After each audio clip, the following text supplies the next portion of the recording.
controller. I love video games, Xbox, PlayStation, Nintendo. It really don't matter to me, man. Who ready to play? Hold up, the game here got something to say. Hey, what's up, everybody? It's your boy, God Shepherd, back with another video. I'm also a hip-hop recording artist, and yeah, you know where to find me. We ain't gonna get into all of that. But if you want to, yeah, you know, you can check out iTunes, Google Play, Amazon, and anyway, let's get into the video. Welcome to Gamehead. Today, I'm gonna be talking about the Nintendo Switch and Zelda Breath of the Wild. Yeah, we're gonna discuss those two things here today since I've had a little bit over a week that I got to spend time with playing the game and with playing the system itself and just seeing how it functions. And, you know, I'm going to give a rating on it. So you can consider this to be my review for both Zelda Breath of the Wild and the Nintendo Switch. First of all, let's get into a few things that I like about the Switch.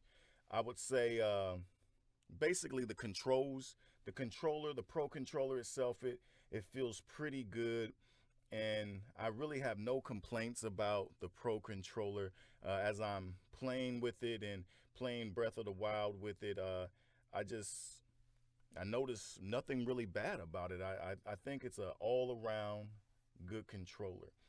As far as the JoyCons, I've been hearing a lot of things about the JoyCons as far as they don't sync up or the left one unsyncs sometimes. But for me, I haven't had a lot of problems with the JoyCons themselves or anything as far as the Switch goes for that matter. The JoyCons feel pretty good in my hands. I have some pretty big hands, but I really haven't played two players because I only own Zelda Breath of the Wild. But I have taken the JoyCons off of the Switch and played Zelda Breath of the Wild with them in my hands only, with one in each hand.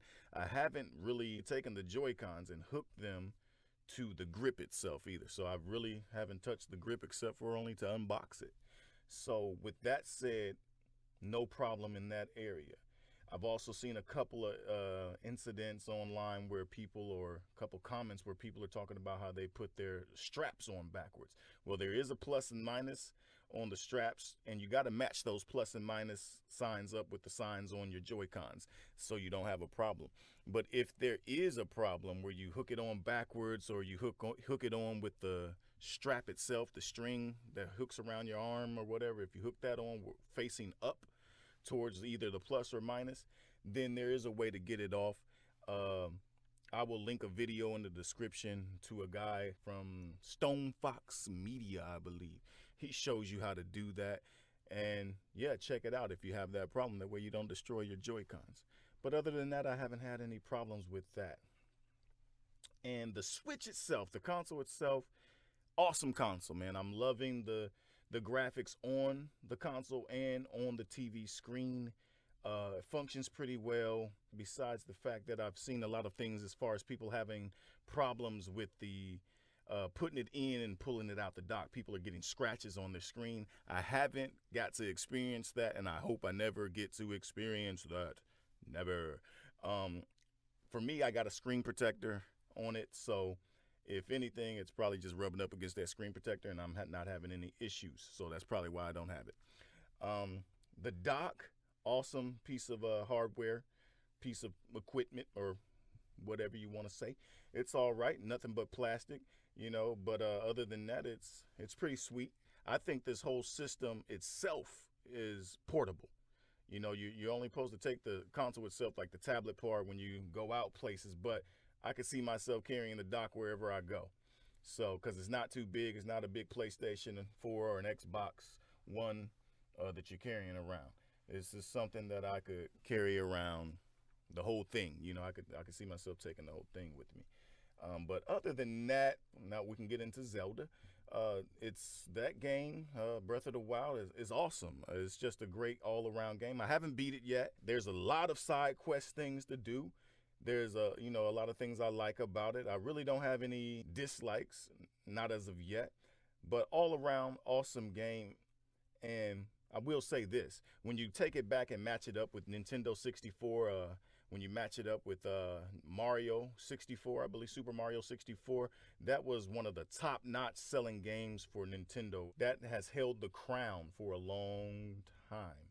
And now we got Zelda Breath of the Wild, this game has taken the crown. You know, this is one of the best launch games, or as far as Nintendo. Yeah, it's taken the crown over Mario 64, and it's awesome. But I guess a lot of people would say it's awesome because it's the only game that really launched, the only game worth playing.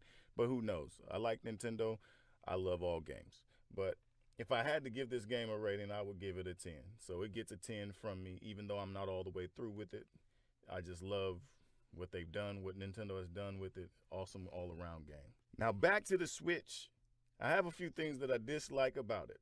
One of those things is, you know, we all got tablets, we got phones. I mean, even when you go back to the Wii U, come on, Nintendo, the Wii U had a camera on it. The gamepad had a camera. Why can't we get a camera on the Switch? You know, but maybe that's something you guys will give us if you do an updated version of the Switch. I don't know.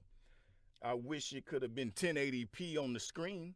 That's my second thing that I dislike. But I really can't say much more about it because, like I said before, it looks good on the screen, the tablet part itself, and on the TV itself. So it still looks good. The only other thing that I dislike is we got to put on these long friend codes.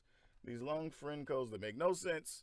Why do we got to do that? Who knows? Why can't we just type in our friend's name, you know, or their, you know, their little Nintendo ID or whatever and find them? Boom, we got them. Why do we got to use these big friend codes? The other thing is, why didn't it come with a way to message our friends? It's like I got to use my cell phone to be like, yo, hello, what's going on? You guys want to play the Switch with me? I'm getting online. Hey, let's hook up. Yeah. Lastly, Netflix and a way to browse the web. You know, this thing is portable. You guys made it portable. We need to be able to browse the web and watch some Netflix if we want to. What if we forget our phones and our tablets? But other than that, if I had to give this thing a rating, from the time I've spent with it, you know, with the things it doesn't have and the things that it does have that I like, I would give this thing a 8.5. You know, not because of the camera, not really because of the friends, but mainly because, you know, the Netflix and the browsing the web. I mean, it's not a big issue. It's not a big issue, really. I mean, we can use other things to do these things with, but maybe Nintendo was just thinking about, hey, we just want to reach the gamers, the ones that want to have fun, who ain't thinking about all of that stuff. But that's how I feel. 8.5, and that's still great. I think if we wouldn't have had the option of a Pro controller, this thing would have got like a 7. But other than that, all around, I believe this is a good system. Like, comment, subscribe. Tell me what you guys think. Tell me your thoughts on Zelda Breath of the Wild. Tell me your thoughts on the Switch. Are you loving it? What are your dislikes? What are your likes? Can't wait to hear from you guys. Peace. I'll talk to you guys and see you guys soon.